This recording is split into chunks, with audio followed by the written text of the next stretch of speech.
जय हिंद aspirants, I Ruby Thakur welcome you to SSB crack exams. आज के पूरे वीडियो लेक्चर में हम डिस्कस करेंगे जियोमॉर्फिक प्रोसेसेस, जो कि एक ज्योग्राफी का बहुत इंपॉर्टेंट टॉपिक है। उसके ऊपर top 30 MCQs and in MCQs के जरिए ही हम कंप्लीट करेंगे अपने सारे के सारे जितने भी हमें कंसेप्ट हम जानते हैं, एंडोजेनेटिक, एक्सोजेनेटिक, जितने भी फोर्सेस और उसके अंडर जितने हमें टॉपिक्स पढ़ने, so by the MCQs will complete all these topics. So yes, we'll be doing the geomorphic processes and the particular MCQs. So the first question on your screen, which force helps in a geomorphic processes? Endogenetic forces, exogenetic forces, both A and B, or none of the above? So बताइए आप कीजिए answer इसका, then we'll be discussing in detail. So geomorphic processes हम क्या बोलते हैं? वो सारी चीजें जिसमें पर्टिकुलरली हमें कोई भी चेंज देखने को मिलता है, चाहे वो माउंटेन बिल्डिंग हो, कॉन्टिनेंट बिल्डिंग हो, तो इन सब प्रोसेसेस जिसके जरिए ये होता है उनको हम क्या कहते हैं? Geomorphic processes. सो आपको मुझे बताना है कि किसी भी पर्टिकुलर, अगर हमें कोई डिफॉर्मेशन करना है, कोई फॉर्मेशन करना है, तो कोई ना कोई हमें फोर्स चाहिए होती है। सो आपको बताना है कि जियोमॉर्फिक प्रोसेसेस जो हैं उसके पीछे की फोर्स कौन सी है, एंडोजेनेटिक या exogenetic? A, B, C, D. So चलिए इसका जो आंसर है that is what, that is both A and B. तो चलिए हम डिस्कस करते हैं। जब बात आती है जियोमॉर्फिक प्रोसेसेस की, तो मेन जो हमारी डायग्राम है या जो मेन पूरा का पूरा कंसेप्ट हम पढ़ सकते हैं, that is by this particular diagram only. वो क्या है? देखिए, जियोमॉर्फिक प्रोसेसेस पहला टाइप है एंडोजेनिक। मतलब एंडोजेनिक क्या हो गया? जो अर्थ सरफेस के अंदर से फोर्स लगेगा, करेक्ट। सिमिलरली एक्सोजेनिक क्या है? जो सारे प्रोसेसेस एक अर्थ क्रस्ट के बाहर से लग रहे हैं। सिंपल सी डेफिनेशन ये है। उसके बाद हम इनको आगे और डिवाइड करते हैं। जब बात आती है एंडोजेनिक की, we classify them and the diastrophism and the sudden. Diastrophism का मतलब वो जो बहुत धीरे धीरे धीरे प्रोसेसेस चल रहे हैं, और सडन का क्या हुआ? जो एकदम से पर्टिकुलर प्रोसेस आ जाएगा, जैसे कि क्या हो गया? Earthquake, volcano. लेकिन डायस्ट्रोफिज्म क्या हुआ? Epeirogenic, orogenic. एपिरोजेनिक से हमेशा ध्यान रखिएगा, जब भी बात आएगी epeirogenic, that means continental building.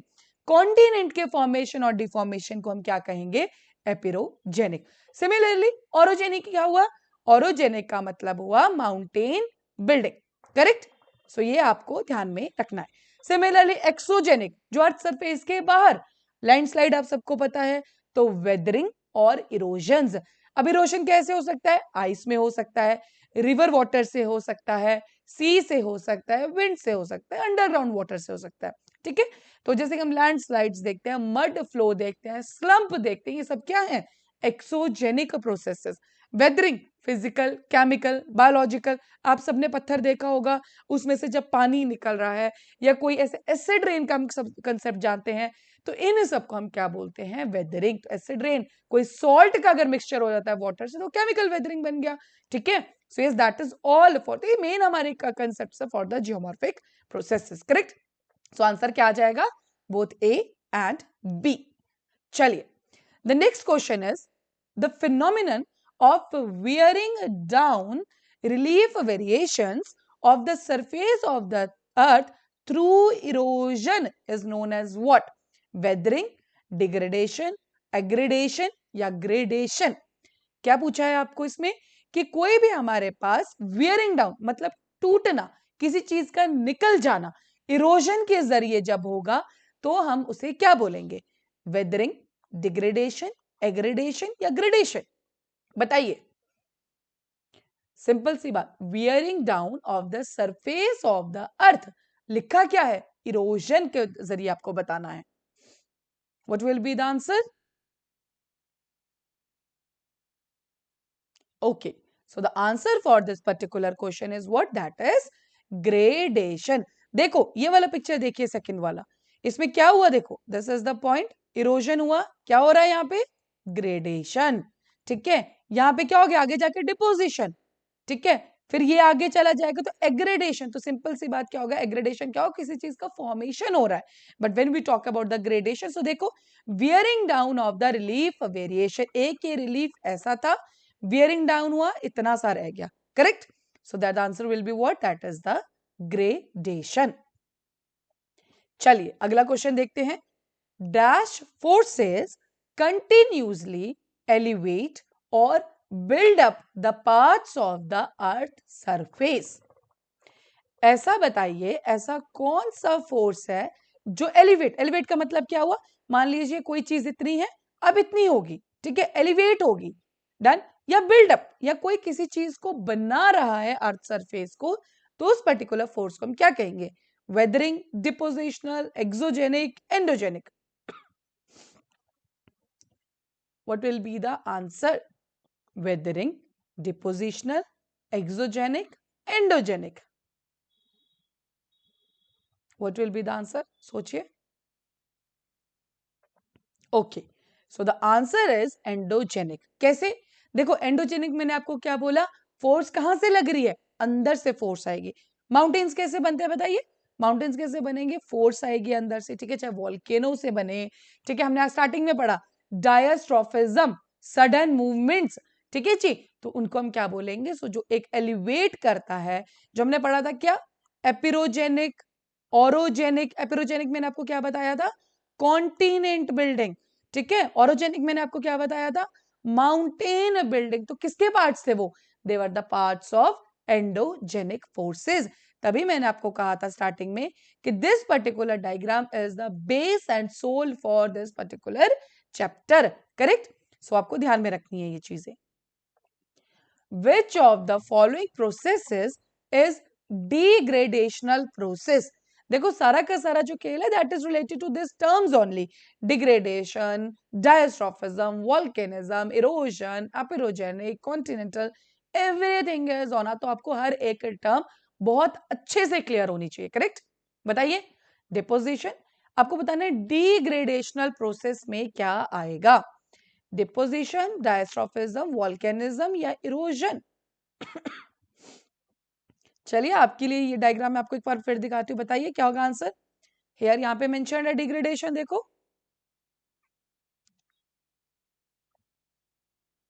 सो बताओ what will be the answer. Okay, so इसके लिए आंसर क्या आ जाएगा, इरोजन. डिग्रेड कर रहा है, डिग्रेड नेगेटिव टर्म में चला गया, किसी चीज को तोड़ रहा है, हटा रहा है, ठीक है. तो मैंने क्या बोला, डायस्ट्रोफिज्म और वॉल्केनिज्म किस में थे हमारे, एंडोजेनिक में, ठीक है. डिपोजिशन भी क्या करेगा, अगर कोई चीज डिपॉजिट होगी तो कोई ना कोई चीज अब बनेगी. मान लीजिए ये रहा एक माउंटेन, इरोजन हो रहा है, तो जहां पे डिपॉजिट होगा वहां पे कोई चीज फॉर्मेशन होगी, चाहे वो प्लेन सरफेस ही क्यों ना हो, होगा क्या, फॉर्मेशन. अब इसमें क्या पूछा था, डिग्रेडेशनल, ठीक है, तो डिग्रेडेशन क्या होगा, इरोजन, ठीक है, किसी चीज को वो इरोड करके लेके जा रहा है, उसको डिग्रेड कर दे रहा है, ठीक है. चलिए, all processes that move, elevate or build up the portion of the earth's crust come under. देखिए diastrophism, volcanism, exogenetic force, orogenic processes. Same question हमने एक फोर्स के लिए पहले किया था जब हमने आंसर किया था एंडोजेनिक फोर्सेस, लेकिन इसमें एंडोजेनिक तो है ही नहीं ऑप्शन में, तो किसके अंडर आएगा, एलिवेट और बिल्डअप कर रहा है, बताइए. सोच के देखिए, वो चार्ट ही आपको वापस से ध्यान रखना है, एंडोजेनिक था. Then we have the two classifications, तो क्या हो जाएगा आंसर इसका, डायस्ट्रोफिज्म, ठीक है. तो ऑप्शन में क्या आ जाएगा, डायस्ट्रोफिज्म. डायस्ट्रोफिज्म में क्या देखा था, एपिरोजेनी, क्या मतलब, कॉन्टिनेंटल बिल्डिंग, ठीक है. साथ ही हमने क्या पढ़ा था, ओरोजेनिक, माउंटेन बिल्डिंग, ठीक है. सो ध्यान रखना, तो कभी भी ऑप्शंस के ऊपर भी आपका आंसर डिफर कर जाता है, बिकॉज क्वेश्चन सेम था, आपके ऑप्शंस चेंज हो गए, तो क्या हो जाएगा, diastrophism. Correct.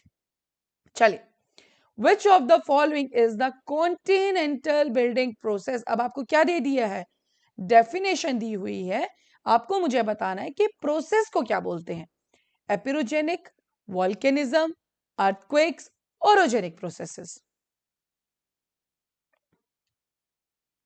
Which of the following is the continental building process?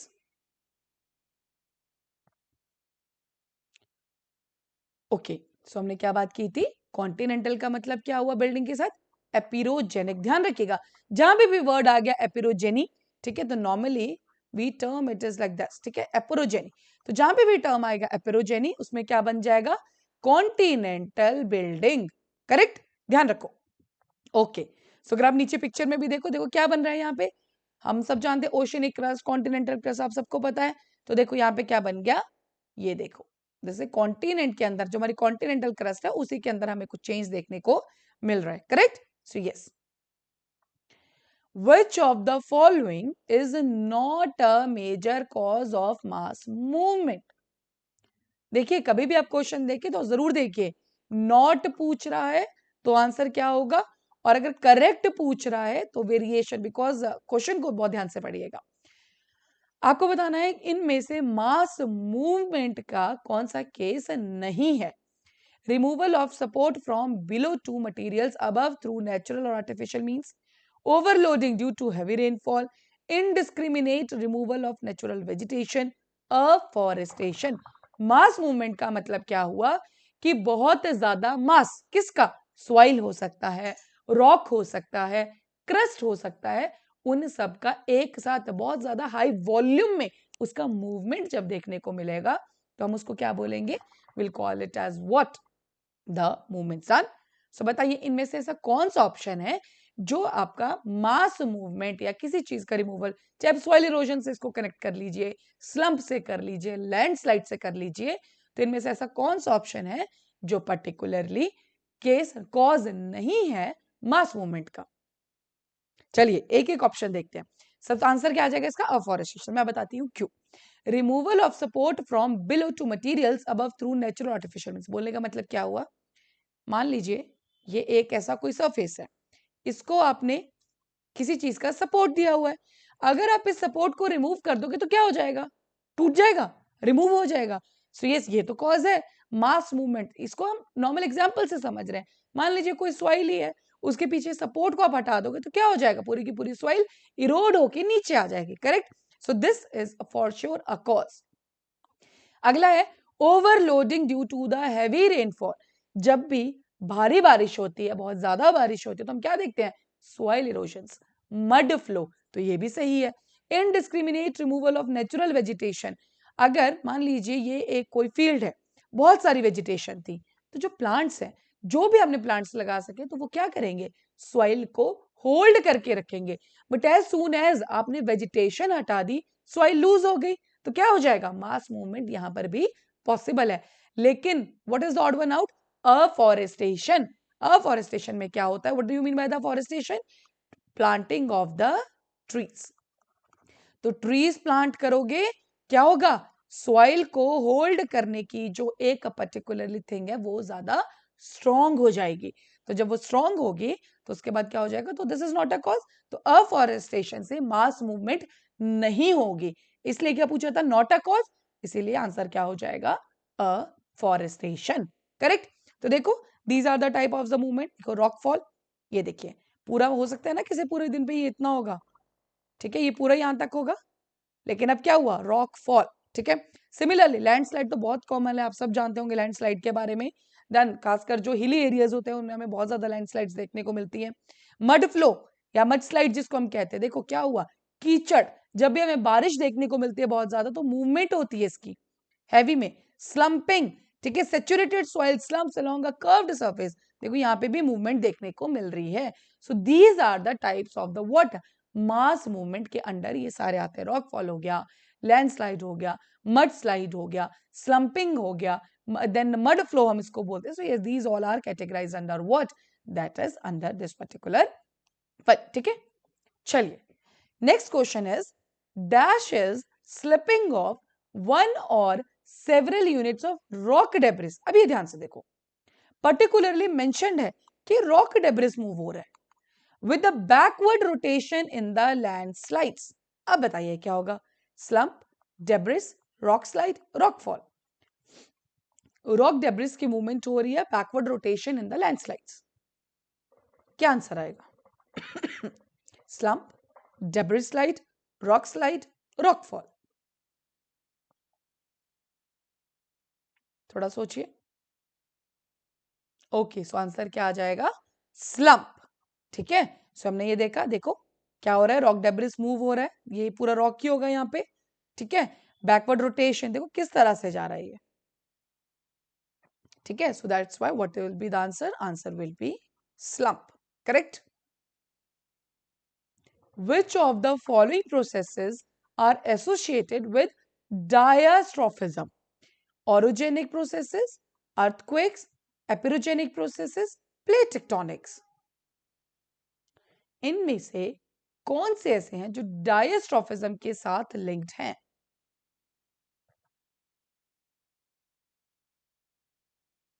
ऑरोजेनिक processes, epeirogenic processes, earthquakes या प्लेट टेक्टोनिक्स?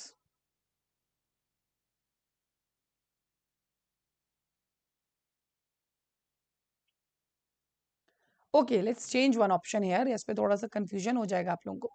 ठीक है, सो देखिए इसमें अगर पर्टिकुलरली डायस्ट्रॉफिज्म की हम बात करेंगे, सो the answer will be 1 and 2। Correct. ठीक है, देखिए वापस चार्ट पे आते हैं उस पे, then will be more clear with this.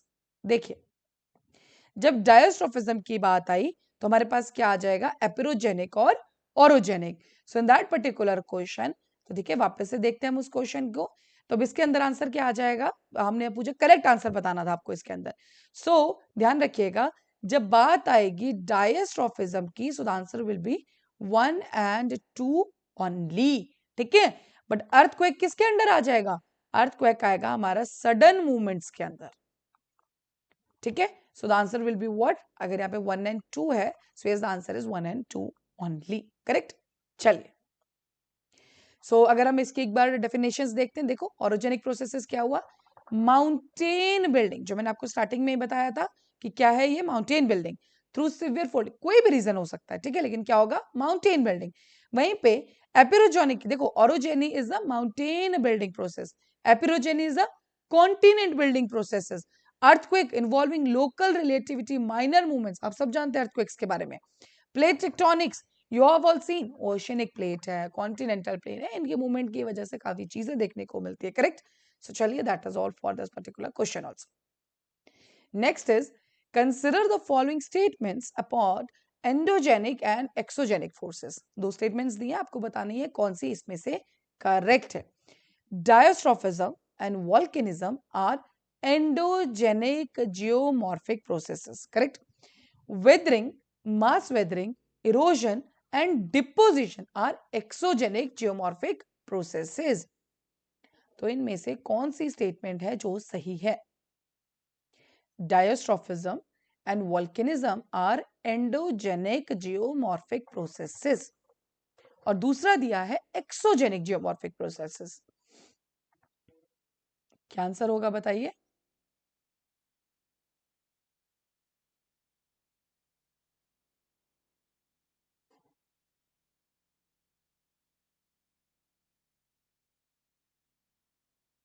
चलिए, तो इसका जो आंसर है क्या है? That is both 1 and 2। क्यों? हमने क्या देखा था? एंडोजेनिक, क्या पूछा था आपको? देखो दो चीजें पूछी गई हैं इसमें, डायस्ट्रॉफिज्म एंड वोल्केनिज्म। डायस्ट्रॉफिज्म ये रहा, वोल्केनिज्म ये रहा, दोनों किसके अंदर है? एंडोजेनिक के अंदर। ठीक है, लेकिन सिमिलरली पूछा गया था वेदरिंग, मास वेदरिंग, इरोजन, डिपोजिशन, ये सारे के सारे कहाँ है? हमारे एक्सोजेनिक फोर्सेस के अंडर। ठीक है जी। चलिए, सो ये चार्ट मैंने आपको स्टार्टिंग में कहा था, this chart is very very important. Which of the following is not a valid reason for debris avalanches or landslides in the Himalayas? इनमें से ऐसा कौन सा रीजन नहीं है जो कि वैलिड है, जो वैलिड नहीं है basically for the debris avalanches? The Himalayas are tectonically active. The Himalayas are mostly made up of sedimentary rocks and consolidated and semi-consolidated deposits. The slopes are very steep. The Himalayas receive heavy rainfall over short periods. इनमें से कौन सा ऐसा reason है जो valid नहीं है landslides Himalayas के अंदर? Tectonically active, sedimentary rocks, semi-consolidated deposits, slopes are very steep. ठीक है, Himalayas receive heavy amounts of rainfall over short periods. क्या होगा आंसर?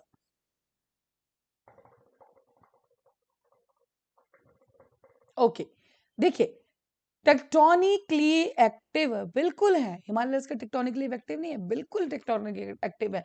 तभी तो अर्थक्वेक्स जो हमें देखने को मिलते हैं इन रीजन्स में मिलते हैं जहां पे भी हमारे दो कॉन्टिनेंटल प्लेट्स या तो अलग होंगी साथ आएंगी, उसी की वजह से हमें ये मूवमेंट्स देखने को मिलती है। सो ये तो सही है, बिल्कुल वैलिड रीजन है, करेक्ट। नेक्स्ट है the Himalayas are mostly made up of sedimentary rocks, that is also correct. Slopes are very steep, बिल्कुल हिमालयस के स्लोप बहुत ज्यादा स्टीप है, ठीक है, थोड़ी थोड़ी वेरिएशन है, शिवालिक्स में कुछ अलग होगी, ग्रेटर हिमालयस में कुछ अलग है, लेकिन दे आर स्टीप। लास्ट है the Himalayas receive heavy amounts of rainfall over short periods, no, this is the feature for the western ghats, so that's why D is the reason, D is not the reason for the landslides in the Himalayas, ठीक है, because जो Himalayas में हमें बारिश देखने को मिलती है वो शॉर्ट पीरियड्स वाली तो है नहीं, प्रॉपर पूरा का पूरा पीरियड जितना होना चाहिए मॉनसून के रिलेटेड या नॉर्मली जो विंटर्स में हम देखते हैं तो पूरा हमें देखने को मिलती है। तो जो ये शॉर्ट पीरियड्स वाला रेनफॉल का जो कंसेप्ट है that is with the western Ghats, ठीक है, इसलिए आंसर क्या हो जाएगा, डी, करेक्ट। चलिए, debris avalanche can be included in which category, अभी मैंने आपको डेब्रिस एवलांच के बारे में बताया, सो बताइए किस कैटेगरी में आएगा ये, लैंडस्लाइड, स्लो फ्लो मास मूवमेंट्स, रैपिड फ्लो मास मूवमेंट्स या सबसिडेंस।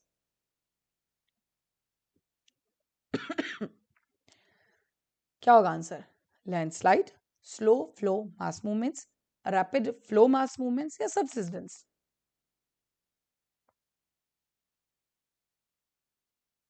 डोंट कंफ्यूज कि पिछले क्वेश्चन में ये दोनों लिखा था तो यही आंसर होगा, no, the answer is rapid flow mass movement. Debris avalanche और पिछले क्वेश्चन में हमने क्या देखा था, और one and the same thing, करीब करीब, ठीक है, लेकिन लैंडस्लाइड क्या धीरे धीरे आती है, ठीक है, मड फ्लो धीरे हो सकता है, ठीक है, बट लैंडस्लाइड एकदम से पूरा का पूरा पहाड़ नीचे बैठ जाता है।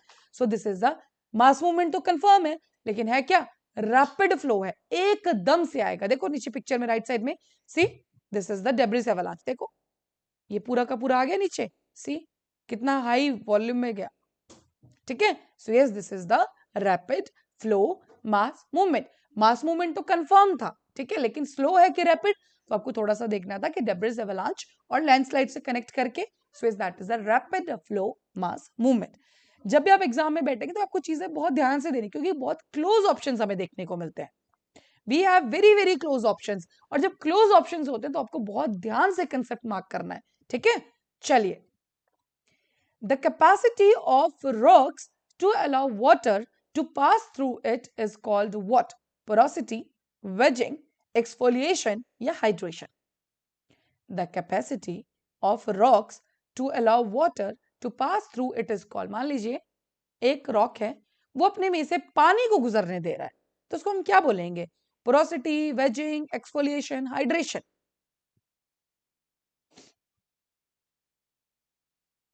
What will be the answer? A, B, C, D, porosity, wedging, exfoliation या हाइड्रेशन।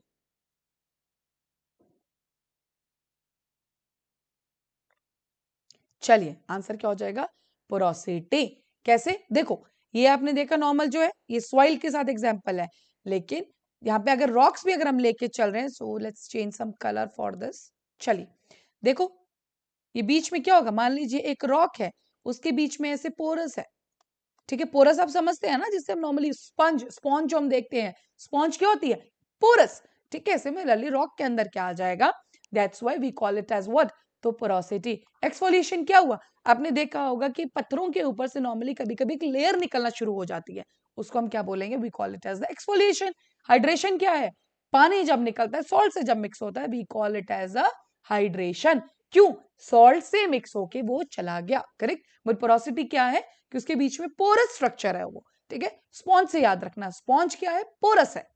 चलिए, which one of the following material is affected by the hydration process, देखो अभी मैंने बोला और अभी क्वेश्चन आ गया, ग्रेनाइट, क्ले, क्वार्ट्ज, सॉल्ट्स।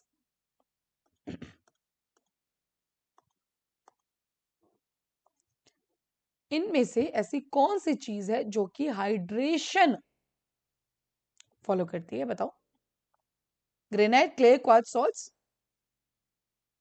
तो answer is what, that is salts, मैंने आपको अभी बताया, मान लीजिए एक पत्थर है, कुछ सॉल्ट्स है, क्या होगा, सॉल्ट पानी के साथ, हाइड्रेशन, हाइड्रेशन से समझ जाओ पानी है, ठीक है। तो देखो ये पिक्चर अगर आप देखोगे, देखो ये बीच बीच में आपको दिख रहा है खाली प्लेसेस, ठीक है, क्या है ये, हाइड्रेशन हो गया। कोई इसमें क्या होगा, सॉल्ट्स होंगे जो कि सॉल्युबल होंगे वाटर में, ठीक है। जब सॉल्युबल होंगे वाटर में तो क्या हो गया, वो निकल जाएंगे, ठीक है। सो दैट्स व्हाई ये स्ट्रक्चर हमें देखने को मिल जाता है फिर, करेक्ट। चलिए, weathering can be defined as what? This is weathering actually, correct? Weathering can be defined as mechanical disintegration of rocks, disintegration and deformation of rocks with the help of climatic factors, chemical composition of rocks, या all of the above. Weathering can be defined as mechanical disintegration of rocks. Starting में ध्यान रखो, मैंने आपको weathering के types बताए थे। दूसरा है disintegration and deformation of rocks with the help of a climatic factors, chemical composition. तो आंसर क्या हो जाएगा, ऑल ऑफ द अबव। क्यों, जब बात आती है वेदरिंग की, we have a physical weathering, we have a chemical weathering, we have what, biological weathering. Physical weathering का मतलब क्या हुआ, वाटर, हीट, प्रेशर, ठीक है। हीट क्या, सन से जब हीट मिलेगी तो क्या होगा, कोई भी रॉक स्ट्रक्चर है वो क्या होता है, हीट मिलने से कोई भी चीज क्या हो जाती है, लूज हो जाती है, टेंडेंसी टू एक्सपैंड हो जाती है। जैसे हीट मिलती है कोई भी चीज क्या करना शुरू कर देती है, एक्सपैंड करना शुरू कर देती है, ठीक है। लेकिन जैसे टेम्परेचर डाउन हो जाएगा फिर से क्या करेगी, वो कॉम्पैक्ट होना शुरू हो जाएगी। वाटर फ्रीज एंड थॉ, मान लीजिए देखो क्या होता है, मान लीजिए एक रॉक है, ठीक है, इसके अंदर आप ऐसे ले लीजिए, ठीक है, मान लीजिए इसके बीच में ये छोटे छोटे छोटे ऐसे होल्स हो गए हैं, क्वाइट पॉसिबिलिटी, पानी इसके अंदर चला गया, वाटर इज इन दैट। अब टेम्परेचर इतना डाउन हो गया कि फ्रीज हो गया, फ्रीज होगा तो क्या होगा, वो थोड़ा सा बहुत ज्यादा हार्ड हो जाएगा, उसको बाहर की तरफ को वो जाना शुरू करेगा, एक्सपैंड करना शुरू कर जाएगा। डन। अब कुछ सोचो ना, आपने कभी ग्लास को फ्रीजर में रखा है, जैसे ही वो ग्लास फ्रीजर में जाता है तो क्या होगा, अगर वो बिल्कुल आइस बन जाता है, उसका जब बाहर निकालते हो, स्टील का ग्लास है पर्टिकुलरली, सो दैट उसमें क्रैक आ जाता है पूरे ग्लास में, क्योंकि आइस जो है वो उसको हार्ड बना देती है एंड वो तोड़ देती है उसको। डन। प्रेशर एक्सर्ट करती है, ठीक है। साथ ही में क्या होगा, जब वो नॉर्मल टेम्परेचर डाउन हो जाएगा तो फिर से वाटर बन जाएगा।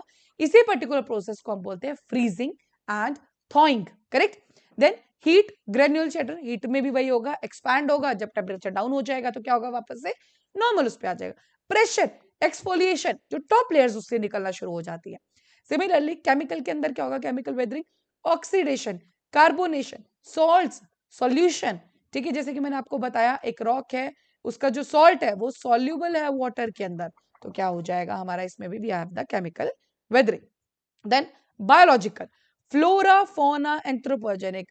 आपने देखा है कि जैसे नॉर्मली कोई पत्थर है उसमें से कोई प्लांट उग जाता है, तो रूट्स अगर ज्यादा होती जाएंगी, खासकर पीपल का पेड़ आपने देखा होगा, छोटे छोटे पीपल के पेड़ आपने देखा होगा, दीवारों के बीच में से निकलना शुरू हो जाते हैं, पत्थर के बीच में से बहुत से प्लांट्स निकलना शुरू हो, तो क्या होता है एक टाइम बाद जो रूट्स है वो उस पत्थर को तोड़ देती है, तो क्या है, टाइप ऑफ द वेदरिंग ही है, लेकिन वो कैसी है, biological weathering, correct.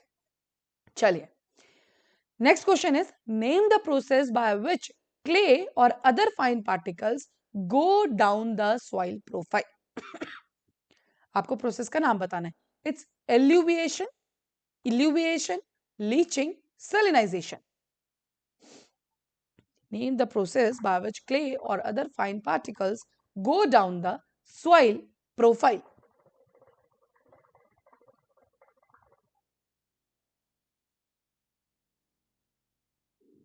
Okay, so the answer is what, eluviation. देखो बाकी टर्म्स आपको पता होगा, लेकिन ये दो टर्म्स बहुत इंपॉर्टेंट है, so let's discuss this particular. So eluviation और इल्यूवेशन में देखो क्या फर्क है। एल्यूवेशन का मतलब वो इज द लीचिंग डाउन और movement of the particles such as minerals and organic matter into lower soil horizons, ठीक है। मतलब एक ये होराइजन है, ये होराइजन है, ये होराइजन है, तो मूवमेंट हो रहा है, ठीक है, अलग नीचे वाले होराइजन की तरफ ये मूवमेंट जा रही है, चाहे मिनरल्स हो गए, ऑर्गेनिक मैटर की मूवमेंट। लेकिन वही इल्यूवेशन जहां पे आई आ गया, so is the accumulation of those particles in the lower soil horizon. मतलब ऐसे समझो, this is the particular what, एक प्रोफाइल है, यहां से जो नीचे जा रहे हैं इस पर्टिकुलर प्रोसेस का नाम है एल्यूविएशन, ठीक है। और जो नहाने के नीचे जाके वो एक्यूमुलेट हो रहे हैं, इकट्ठे हो रहे हैं, हम उसको क्या बोलते हैं, इल्यूविएशन। इकट्ठे याद रख लो, अगर इकट्ठे लिखेंगे तो कैसे लिखेंगे हम, आई से स्टार्ट करेंगे, डन। सो आई, सो इल्यूविएशन, इकट्ठे, करेक्ट। सो ध्यान रखो, which one of the following material is affected by the hydration process? Yes, we have discussed it, this is just a repetition, okay, chaliye. So this was the question first actually. The energy emanating from within the earth is main force behind endogenic geomorphic processes. So this energy is mostly generated by what? Radioactivity, rotational and tidal friction, primordial heat from the origin of the earth. तो आपको 3 options दिए गए हैं, सो ये answer यहाँ पे आ गया आपके पास। सो बट देखिए होता क्या है, पूछा आपसे ये जा रहा है कि अगर ये अर्थ है, इसके अंदर जो हमारे पास एनर्जी है, ठीक है, जो बेसिकली पूरी की पूरी हमारे अंदर एनर्जी है, ये जो एनर्जी है बेसिकली किस फॉर्म्स में हमें देखने को मिलती है। सो मेन फोर्स क्या है इसके पीछे का, ठीक है। तो क्या दिया है, radioactivity, rotational tidal friction, primordial heat. Primordial heat मतलब जो पहले से हमारे अर्थ के अंदर हीट है, ठीक है। सो आंसर क्या है, 1, 2 and 3। So the energy emanating from the with in the earth is the main force behind androgenic geomorphic processes. और कौन कौन से टाइप्स रहते हैं देखने को, radio activity, rotational and tidal friction, and the primordial heat of the earth, correct? So yes, that is the question. Chaliye, which of the following processes are associated with denudation? Weathering, erosion, mass movement. denudation के साथ इनमें से कौन से process associated है, 1 only, 1 and 2 only, 2 and 3 only, या 1, 2 and 3 तीनों?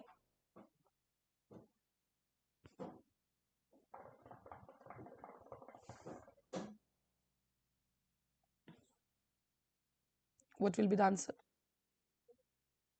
Okay, so इसका जो आंसर आएगा that is what, that is 1, 2 and 3 both. देखो डेनुडेशन प्रोसेस के अंदर क्या क्या आ जाता है, वेदरिंग भी आएगा, मास मूवमेंट भी आएगा, इरोजन भी आएगा, करेक्ट। एंड साथ ही में we are having these particular four. तो डेनुडेशन के अंदर तीनों चीजें आ जाएंगी, ठीक है, वेदरिंग, मास मूवमेंट, इरोजन, जो हमने ऑलरेडी डिस्कस कर लिया है। Removal of silica from the soil is known as capillary action, leaching, desilication या illuviation. Removal of silica from the soil is known as what? Capillary action, leaching, desilication या eluviation. What will be the answer for this particular question?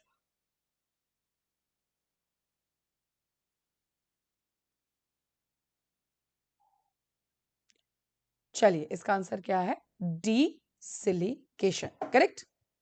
चलिए सो आपको word से देखिए silica remove करना है किससे, soil से, तो yes we will be calling it as the desilication. Okay, next question is, consider the following statements regarding the chemical weathering. Chemical weathering के साथ आपको बताना है, wetting and drying of rock may result in a chemical weathering. Oxidation of rock results in a chemical weathering. बताइए इनमें से not correct पूछा है, ये ध्यान से देखना है आपने कि not correct है, correct है। Wetting and drying of a rock may result in the chemical weathering. Oxidation of rock results in a chemical weathering. What will be the answer? A, B, C, D. Okay, so the answer is neither 1 nor 2, मतलब दोनों correct है। So waiting and drawing हो गया, ठीक है। Similarly oxidation, oxidation तो आप सबको पता है, जैसे हम आयरन के साथ देखते हैं कि एयर के साथ कांटेक्ट में आने के साथ वो क्या हो जाता है, ऑक्सीडाइज हो जाता है, ठीक है। तो केमिकल वेदरिंग में reaction with water, reaction with oxygen, reaction with acid, reaction with organisms. So yes, इसको क्या बोलेंगे हम, वेटिंग एंड ड्राई। तो वेटिंग किस में आया, रिएक्शन विद वाटर में, करेक्ट। चलिए सो देखो, wetting and drying of rock is a chemical weathering process, hydration is a chemical addition of water, ठीक है, मैंने आपको स्टार्टिंग में बता दिया था। देन ऑक्सीडेशन जो कि एयर के साथ रिएक्ट जब होता है, and the best example is क्या, रस्टिंग ऑफ द आयरन, वो भी क्या होता है, आयरन उसमें ऑक्सीडाइज हो जाता है, करेक्ट। चलिए नेक्स्ट क्वेश्चन है, consider the following statements regarding weathering. Gravitational force has no impact on physical weathering. Both chemical and physical weathering may result in the exfoliation. Unloading of rocks favors physical weathering. क्या gravitational force का कोई भी impact नहीं होता है physical weathering में? both chemical and physical weathering may result in exfoliation. Unloading of rocks favors physical weathering. What will be the answer? Correct आपको बताना which is the statement is correct actually. Okay. क्या answer आ जाएगा? Will be having 2 and 3. Gravitational क्या है? अगर हम कोई भी मूवमेंट भी देख रहे हैं किसकी वजह से हो रहा है? ग्रेविटेशन की वजह से. डन. सो देखिए gravitational force affects both physical also and chemical weathering also. Exfoliation क्या है? वो भी फिजिकल और केमिकल दोनों से होगा. Unloading of rocks physical weathering को फेवर करता है. Freezing and thawing and frost wedging results in the physical weathering. Similarly salt weathering क्या है? Physical weathering. टन क्या होगा? एक्सपैंड करेगा due to thermal action, hydration, crystallization. तो ये सारे इफेक्ट्स है. तो इसीलिए हमारा क्या है? फर्स्ट स्टेटमेंट रॉन्ग हो गया अगर आप फर्स्ट एलिमिनेट कर दोगे. नॉर्मली भी अगर आपको सिर्फ फर्स्ट का पता है तो अब you can eliminate this. First eliminate, first eliminate, एक ही ऑप्शन बच जाता है, सेकंड एंड थर्ड. ठीक है. वैसे भी एक्सट्रीम स्टेटमेंट है तो extreme statement no impact. Gravitation जहां पे हर जगह एप्लीकेबल है वो कोई इम्पैक्ट नहीं करेगी, ऐसा कैसे हो सकता है? ठीक है. सो अगर आप फर्स्ट भी एलिमिनेट कर दो तो एक ही आंसर बचता है, that is second and third. तो ध्यान रखिएगा बहुत बार क्या होता है कि हमारे पास ऑप्शंस ऐसे होते हैं कि अगर आपने एक भी एलिमिनेट कर दिया you will get the correct answer. चलिए नेक्स्ट है dash are relatively rapid and perceptible movements. Exfoliation, mass movement, landslides, soil formation. Dash are relatively rapid and perceptible movements.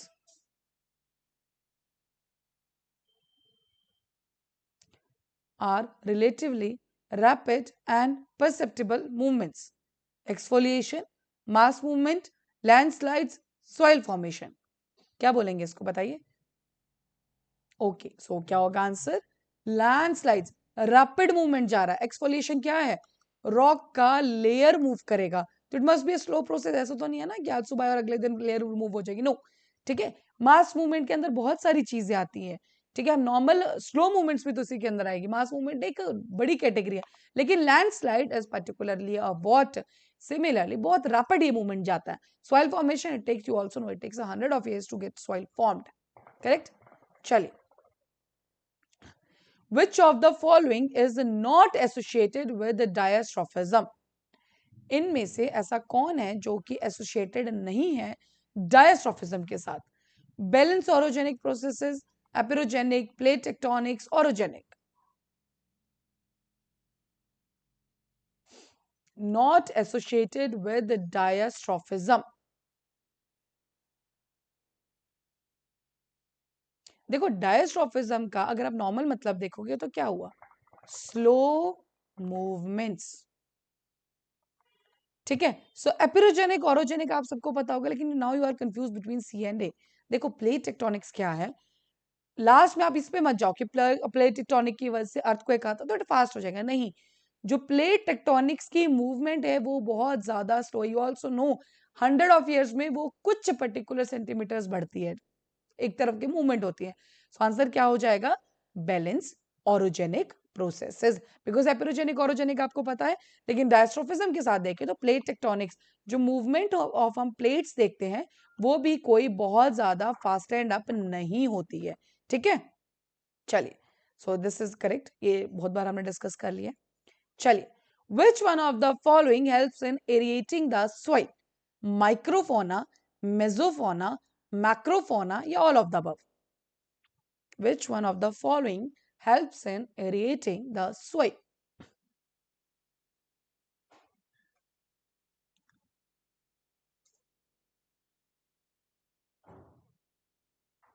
Okay so answer क्या है? मेसोफोना. आप ये देख रहे हैं पिक्चर में तो ऐसे छोटे छोटे से क्या करते हैं? सॉइल के अंदर जाके दे बरो. ठीक है. उसी से क्या हो जाता है? Aerating of the soil. So answer is what? That is mesofauna. Correct. चलिए नेक्स्ट क्वेश्चन पे. Dash are aided by gravity. ध्यान से सुनो. And no geomorphic agent like running water, glaciers, wind, waves and currents participate in the process of dash. Exfoliation, mass movement, landslide, soil formation. Dash are aided by gravity. Keyword अगर आपने सिर्फ gravity keyword पकड़ लिया तो आप इसका answer दे दोगे। हमने डिस्कस भी किया है पहले। Okay, so the answer is mass movement. क्यों? ध्यान रखिएगा, जहां पे भी मास मूवमेंट आएगा, नॉर्मली हमने क्या देखा कि वाटर की वजह से होता है, एयर की वजह से चीजें होती है, but mass movement is always due to what? Gravity. Downward क्या जाएगा? इसका फ्लो जाएगा। मड फ्लो कहां जाता है? नीचे की तरफ। लैंडस्लाइड नीचे। सो द कॉजिंग जो पर्टिकुलर मेन एजेंट है इसमें, तो क्या है? Gravity. Correct? So mass movement is always associated with the gravity.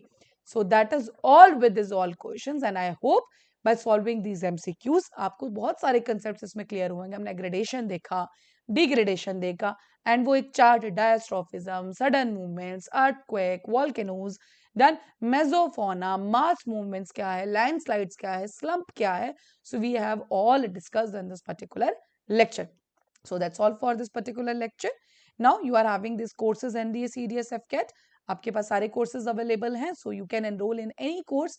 आपको जिस भी कोर्स में अवेल करना है आप उसमें ये डिस्काउंट कोड यूज कर सकते हैं, जो कि है Warrior10. जैसे ही आप इस कोड को यूज करेंगे, you will get 10% off on that particular course. So that's all for this particular lecture. Thank you so much for watching. जय हिंद, जय भारत. अगर आप एक डिफेंस एस्पिरेंट हैं और SSB interview, NDA, CDS, AFCAT जैसे एग्जाम्स के लिए प्रिपेयर कर रहे हैं, तो आप एसएसबी क्रैक एग्जाम्स के कोर्स को चेक करना ना भूलें. आप हमारी लर्निंग एप्लीकेशन को गूगल प्ले स्टोर से भी डाउनलोड कर सकते हैं.